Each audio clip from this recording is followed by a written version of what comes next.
Tantor Audio, a division of Recorded Books presents Nullform number 9 by Dem Mikhailov. Translated by Colin Parker. Narrated by Andrew B. Wehrlen. Chapter 1. He was waiting for us downstairs, and he was magnificent, yet simultaneously repulsive, depending on which aspect of him you looked at. If you admired his clothes, snow-white shirt with splendid silvery lace collar, spangly black pants, brown boots buffed to a bright sheen, adorned with a multitude of golden rivets, and resting on the table, and the large sunglasses resting on his hummocky forehead. Then he was magnificent, like an opulent medieval court dandy. But if you looked at the man himself, then he was a piece of old and recently drenched shit, red speckled with black, which had sprouted arms and legs, and whose carefully brushed mane of black hair cascaded down onto the silvery collar. Taking a seat opposite him, and not concealing my interest, I made a close inspection of the fourth-rank hero, Wormius Magmus. He clearly did not care much for this, although, to give him his due, he did tolerate it stoically for the first few minutes. Then, "What are you gawking at, macaque?" he asked in a slightly gravelly voice as he removed his boots from the table and leaned forward. "It talks as well," I blinked in shock before staring at little Miss Greeneyes as she sat down beside me. "It's amazing how technology has progressed around here." "Elb," the girl barked, "we agreed you would be calm and well-mannered. Yes, Wormius looks like an unwrapped but still uneaten chocolate bar, but tone down your excitement." "Chocolate bar?" I asked in surprise. "What are you talking about? All I see is a piece of shit in sunglasses that has crawled from a jagged asshole." I blocked Wormius's strike with two hands, while simultaneously pushing off with my feet and flying backwards along with the chair. The chair legs scraped along the floor before coming to rest, while I snorted, wiped the blood from my lips, and inspected my reddened hand. Wormius's blow had been forceful enough to slam it into my face. "Macaque," Wormius hissed disdainfully. "Are your little hands intact? Can you eat?" "Intact they are," I smiled, standing and taking hold of the chair back. "But being the dumb macaque I am, I have managed to misplace my utensils." Blinking, Wormius stared at the table in an attempt to understand where my knife and fork had gone. "Your handworm," Greeneyes tittered softly. "Oh, shit," the fourth-rank hero announced, with feeling as he glanced at his right hand, from which protruded the deeply sunken knife and fork. "You freaking macaque!" "Why are you not shrieking and rolling around the floor in pain?" I inquired, disappointed, before waving to the innkeeper, who stood pressed against the wall in clear expectation of a heroic brawl kicking off. "My nerve endings are hyposensitive," sighed the pimply monstrosity, cautiously extracting the knife from the wound between his knuckles. "Fuck!" "You need to be more aware of your surroundings," I said, sincerely sympathetic. "Now then, stop jousting with words, boys," said Teura, whose face was still concealed by a thin gauze half-mask. "That is not why we came here, Worm." "Indeed," agreed the other, slamming the bent fork down on the table and turning his head towards Bungar, who had sidled up. "Fine. Innkeeper, spread the table. Plenty of meat fried, with golden crackling, and you, Elb, would be better off not calling me a piece of shit." "Chocolate?" I offered, looking suggestively at his silvery collar. "Unwrapped?" "I do not care for such words from a man. I am Wormius. Worm to my friends."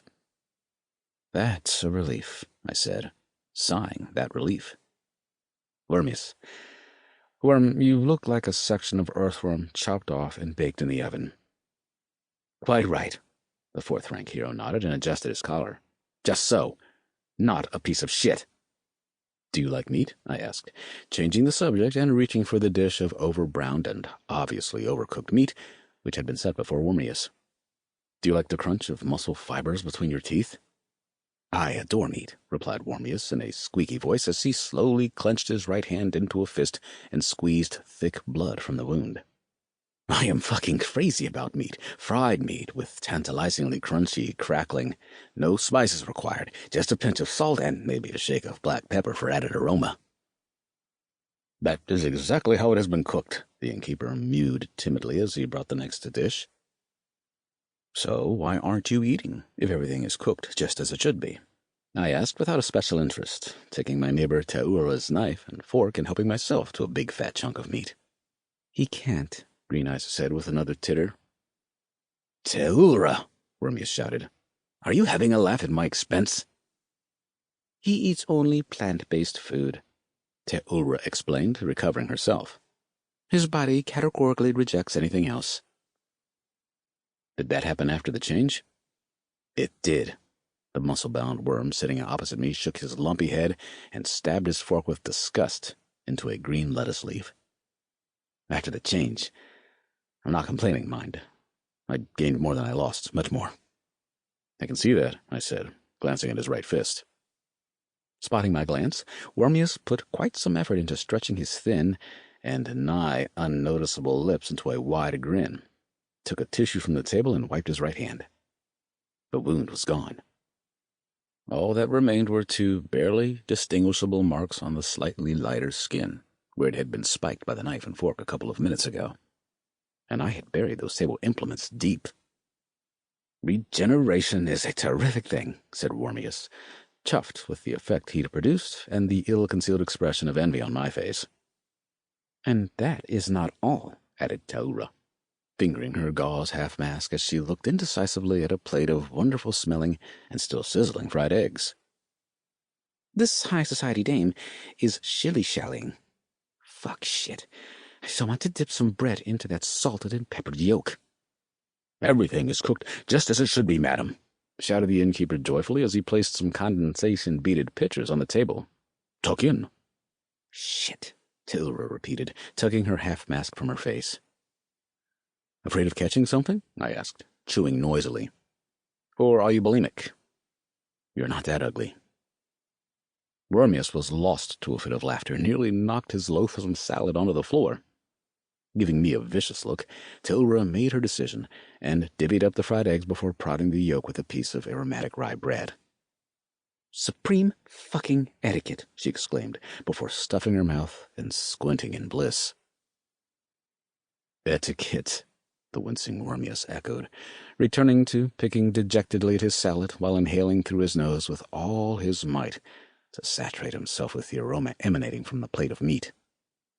It is indeed strange etiquette for a real lady to be forever concealing her surely fine face behind a half-mask, or at worst, a veil. If you fuck such a lady in a dark corner of a nighttime rose garden, she might be butt naked. But so long as she is wearing a half-mask, no one will judge such sweet, spontaneous behavior from two people in the grip of passion. But should she be unveiled, and should you so much as brush her with your little finger, then she is a cheap whore, said Taura, licking egg yolk from her lips. Emphasis on the word cheap. Do you give a shit about their opinion? I asked, as I poured myself some lemonade. Everybody gives a shit if they really want to make it to the lands of the Covenant one day. I've heard something about a certain Alurdos. Alurdos Delurdos. An immortal sacrifice. Don't ask what language it is, I have no idea. I only know how to pronounce it correctly and what it means. There are two interpretations. Many consider the correct translation to be in the name of immortality, and that these words are taken from the language of the Hyers, which in turn is an amalgam of all known languages in the world. We're all chatting in the same language here. Now, yes, Taura agreed. And squeamishly she pushed away a hodgepodge of various fruits and berries, topped with a suspicious-looking, viscous, thin pink jelly. Pour me a small shot of vodka, the cranberry one. Just a second, I said, reaching for the decanter. Somewhere out in the prairie is a whole herd of wandering mimousas and fawns that call themselves Alorda Lorda, or something like that. Those words are forever being distorted, said Wormius, waving a dismissive hand. Then, leaning over the dish, he sniffed greedily like a junkie before crunching down angrily on a cabbage leaf. The mimousas. The problem with that herd just grows and grows, while the heroes in these parts just wait and wait for the red rag to be waved. What does that mean? Do you know about the restrictions? Restrictions of what? Of whom? Teura corrected me, then looked at Worm and asked, You're talking about heroes, right? That's right. I'm talking about those shitting heroes who are higher than 3rd rank. You made the right decision, Elbun. You hung back and didn't hurry to Crontown. Not that I would have let you cross the line and enter, mind. If only I could allow so many gaps in my health, I said with a shrug. I like your chutzpah, little one, Wormius said, grinning. Very much. I see that at least 5% of the tales told about you are not simply idle gossip. Do not take this the wrong way. I'm not one to create difficulties for newbies who are striving for something, whatever it be. I myself came here in ripped trousers and a vest gray with dirt, and carrying on my shoulder just one thing of value. Kilrada. I came here alone, and on my way I ran into quite a number of motherfuckers who did everything to make me either leave, losing status, or die. But I survived, flourished even. And killed all your ill-wishers? Even the really tiny ones? The girl chuckled. I did, Wormius confirmed. What's the use of abiding by something as cheap and overrated as absolution? Fuck forgiveness. Vengeance is what you need. Stabbing an old offender in the liver with a rusty spike brings instant relief. So I killed them slowly, and only when I was in a very bad mood. Savvy? It's like mint candies, sweet yet cooling. Squeeze the soul out of a wheezing mongrel and feel lightened. Your mood instantly improved. The rest of the frightened sweeties you don't have to touch yet. They can wait their turn. And you know, I noticed they stopped spoiling my mood. Quite the opposite. They really tried to make sure my spirits were always raised. Maybe you could show me your memoirs about your graying balls. What do they say about red rags in the line? I did warn you about his personality, little Miss Green Eyes snorted, grinning widely and displaying the cute dimples in her cheeks and the tiny, twinkling rocks on several of her teeth. That freaking line. The boundary of no return, grumbled the sentient worm in the inexpensive shirt. It's on the road. You should have seen something like it on the border of the Crontown zone. The one about responsibility? The very same. There is a second line on the road somewhere in the middle of hello. If it's crossed by anyone with hero status no lower than 2nd rank, Mother will cease giving him tasks outside the Crontown zone.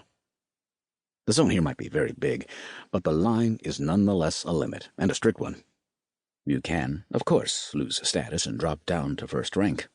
But then as punishment, you will be kicked out of the zone, and you will not be able to return until you get back up to 2nd rank, and then wait 6 months. Such is the penalty for refusing a task or failing to complete one. So, Crontown heroes aren't issued tasks outside the Crontown zone. Correct. And if I complete the day's task, I can take a walk wherever I like, yeah? Certainly. But twice a day, Mother will check your location and the status of tasks issued. And even if your crew has completed her mission, but you are not in the Crontown zone when the next one is issued, no punishable crime has been committed, I noted. The previous task is completed. You are not slaves to the system. Slaves to the system? How grand that sounds. We are heroes of the system. And that is worse. Mother keeps records of everything. Did you know that? Uh-huh. It's pretty much the same system here. Every task completed is a tiny bonus and helps you move up the ranks. You are rank 2. That's right. In order to make rank 3, you will have to complete at least 100 tasks in a row. No failures. How routine. Teeth grindingly so, Wormius agreed. Maddeningly so. But what options are there? None. Except for doing a heroic deed, if you catch my drift. I get it. 100 mundane system tasks completed on the trot allows you to move up 1 rank. Correct. There are more than enough heroes here to go around, so it is very rare to be issued more than 1 task per day. 100 days to move up 1 rank, I frowned weakly. That sounds shit. Optimist, Teilra blurted. No way, Goblin. Who would let you, a filthy-ass newbie, build up a winning streak of 100 tasks? Those fuckers would stop you. They would do anything to stop you, Wormius concurred. And how would they do that? Well, let us suppose you and your crew get a task to kill a group of prisms or beast folk with negative criminal statuses that have entered the Crontown zone. You set off gaily to take them out, and when you get there, tired, you see Telra smiling contentedly, having just whacked the bastards and wiggling her tush in joyous anticipation of your grieving and bellyaching. Savvy? The system would mark the task down as failed. No, that would mean a drop in status, followed by exile. Mother would mark the task down as not completed for, let's say, an almost legitimate reason. So there would be no harsh penalty, but it would cut short a series of successfully completed tasks, and you would be back to square one. Now, imagine completing 99 tasks, and the next one, the 100th, theoretically granting you the next rank of hero. That is why there is an unspoken rule to not fell random beasts you come across without truly solid grounds. Mother might have entrusted those beasts to someone else, and without even meaning to, you do someone else an ill turn and earn his bitter hatred forever, along with his bloody revenge. Shitting on someone else's dandelions is more trouble than it's worth. Never a truer proverb. What strange proverbs you have around here. Heartfelt, though. Everything is driven by intrigue here in Crontown. Complex political games, Goblin. You're not going to get anywhere near your goal if you go at it like a bloodthirsty drill bit. You will get bogged down in sticky shit and drown. Are you going to keep frightening me with your odious smile for long? We have been boiling away in this broth for many a long year. Wormius paid not the slightest attention to my question and ruefully pushed away the now cold meat, which had ceased giving off such a strong aroma. We know every VIP ass around here, not only by smell, but also by taste. Telra and I have been working in tandem for a long time. She may be a lone wolf and I the leader of a crew, but we still work well together. Sometimes, Green Eyes added. Sometimes, Wormius agreed. And not in every situation. Not in every situation. And there's no way Crontown heroes can leave the zone for any period of time? I asked, staring once more at Telra. Why not? She smiled sweetly. Vacations haven't been prohibited. Once every 6 months, 3rd-rank heroes are given 3 days off. 4th-rankers get a week. And 5th-rankers? Are you kidding? They stop doing regular jobs. Mother does not send rank 5 heroes on random tasks. They spend nearly all their time training and waiting for the scarlet signal. My head's beginning to hurt, I announced. Again. Ignore the pain and continue remembering, Green Eyes advised. What's it got to do with me? What's a line in the road to hello got to do with anything? And what do you need from me, you 4th-rank heroes? Hold your horses, said Telra, behaving just as an eternally hungry hero should, and stuffing herself with as many calories as possible, without a hint of embarrassment or pointless false modesty. We haven't finished scaring you yet. With what, Wormius's mug? If nothing else, said Wormius, grinning with teeth of little use to a herbivore. Be afraid of my mug, Goblin. By the way, what news of those goosed tunnyfish? Rumor has it all amphibious prisms are keeping low profile. Never mind not dipping their butts in the ocean. They're afraid of even taking a bath. What if they get fucked? And then have to ferry someone overseas and oceans? Huh? It's the only way we know, I sniggered in reply, casting a meaningful sidelong look at Green Eyes. Now, though, we hope to find more. Swallowing a piece of meat with enormous difficulty, she said hoarsely, Perhaps. Innkeeper, fuck the lemonade. Wine, red wine. Red wine's so tart it's astringent. I've got just the thing. It's not only your lips will pucker. The forgotten Bugnar beamed a smile, but immediately checked himself when he clocked Telra's cold stare. I'll just bring it, madam. So, what are you going to frighten me with? I repeated my question. All the usual stuff, Goblin. Without us, you will soon be eaten here. And before you counter, I know what you're going to say. Something ultimately obvious and pretentious. The sort of thing favored by aggressive scumbags. Something like, just let them try. Or, let them choke on it. Or, I'll go in through the mouth with my sword and come out through the asshole. Or even my favorite. They can shit me out and I will bounce right back. Ain't happening. They will try. and they will not choke. They will eat you, and you will not bounce back. No way. They will definitely do everything in their power to kill you and all those who limp behind you. For one very simple reason. The more fourth-rank heroes there are, the lower the chances of receiving a really hardcore task. And the fewer hardcore tasks you complete, the lower your already negligible chances of promotion to the highest rank, 5. And if you're not a 5er, you're not getting Alertos Stellardos. Which means you don't get to become immortal, and you don't get anywhere near the lands of the Covenant, or the highest of the hires. So, what have they been hard at work here all these years for? And Goblin? Ormius leaned forward, resting his hands on the table and dipping his shirt in his salad. They have a special score to settle with you. But I haven't been here for a day yet. Precisely. All the other Crontown Zone newbies go barely noticed for months, sometimes even years. While you are a shitting rising star, famous throughout half the world. Elb, the Goblin. Buck those tuna fish and come breezing into shore. Fuck Zombieland and receive the unique blue light reward. 2 hero ranks in 48 hours. And here you are in Crontown, not gathering dust, not tarrying. But what now? Fuck the local beauty queen and go galloping into the lands of the Covenant on her sleek back? And no, do not look at Taylor with your jaw dropped. She is a skank by local standards.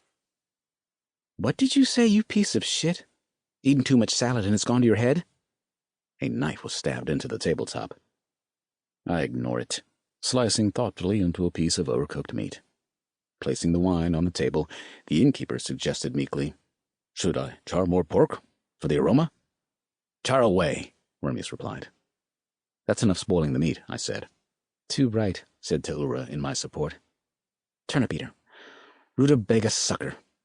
May you be forced to suck a strawberry one day. Hey, that's not even something to wish on your enemies.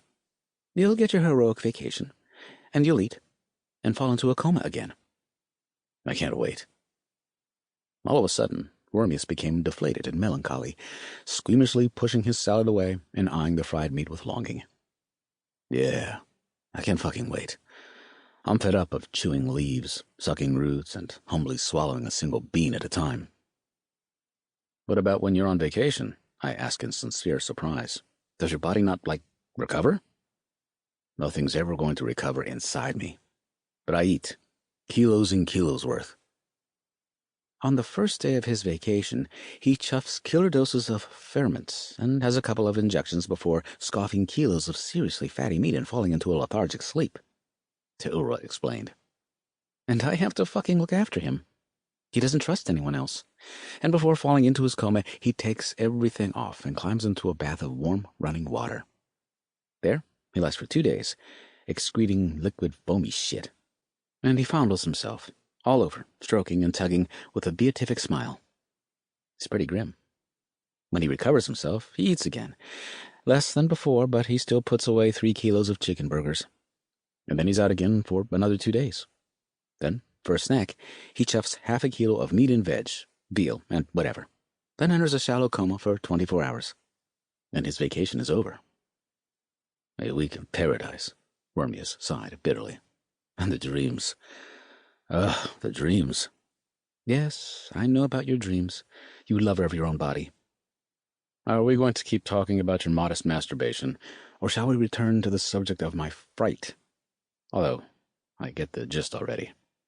To begin with, I'll require protection and explanations from you, and you will need my help in a certain matter. That's right. And as I understand, you think I'm going to hang around here for a while. And that's why you value your services so highly. Meaning? Hang around here for 100 days? I said, raising my hands. Why the fuck would I do that? At the very least. And that only if everything goes smoothly, which never happens. But basically, in roughly 4 months, with our help, you will. I'm not interested. I shook my head. Have you lost it, Elb?